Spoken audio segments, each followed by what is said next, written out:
What's going on, guys? Today we're talking about WWE 2K25 and more specifically why chain wrestling should return. Let's talk about it. So when it comes to the WWE games franchise, they've added a lot of things that people have requested, like general manager mode and multiple stories for the men/women. But chain wrestling is one of those things that even though it is a small addition, I think it would make a massive difference, because right now when you start a match in WWE 2K24, you have three options. You can start the match by grappling and doing several moves/combinations. You can run at your opponent doing a grapple or strike, or you can be a heel and go to the outside and attack your opponent while they're distracted by the ref. Plus, since WWE games are all about simulating the WWE product, adding chain wrestling would make a lot of sense since we see it in matches, whether that's rushing them in the corner with the referee intervening or a headlock in a grounded position, which is exactly what the chain wrestling in 2K19 did, and of course 2K20, but we won't include that game for obvious reasons. Plus, there was a lot of layers to that minigame. For example, you could lock up and get separated by the referee only to attack your opponent mid-separation, or you can be respectful and let the audience applaud. Not only that, but if you want to put them in a headlock and then ricochet off the ropes to deliver a maneuver, you can do that.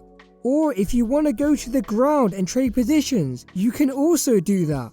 And amongst the large amounts of different animations there were also superstar specific animations like Shinsuke Nakamura flailing his arms, which you could definitely expand on with 2K25, especially with the amount of wrestlers between then and now. Plus, I just think it would add more to the game, because a lot of matches do feel the same in 2K24, especially with there not being different cells like we had in 2K19, and seeing the same cells happen each time and the same grapple to move animation, it does feel a bit repetitive. And let's not forget, they did add things back like crawling into the ropes and rolling to the outside, which is something I appreciated a lot.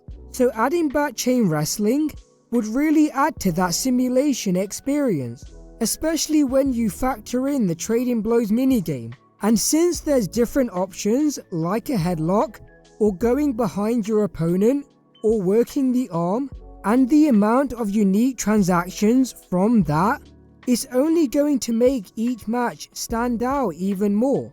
And if you really don't want to add chain wrestling back specifically, as WWE games removed it in 2K22 to apparently simplify the game for new players, just add something similar to the pre-match choices in SmackDown vs Raw, with the stare-down battle where you can strike your opponent before the bell rings, or the test of strength where you have to press the correct action button in a best of 3, and the lockup where you have to stop the meter at the correct moment.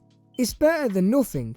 And for people who don't want the minigame to happen at the start, just add a choice like they did in the options under game balancing. And from there, we could add things like the grabbing onto the ropes animation, which we do see a lot, and counting to 10 when both superstars are on the mat, which while we don't see as much, it would be a welcome addition, especially for those who want to play some classic matchups. But what do you think? Should chain wrestling return to WWE 2K25? And if so, what changes would you like to see added? Let me know in the comments below, leave a like, subscribe, and more importantly, take care.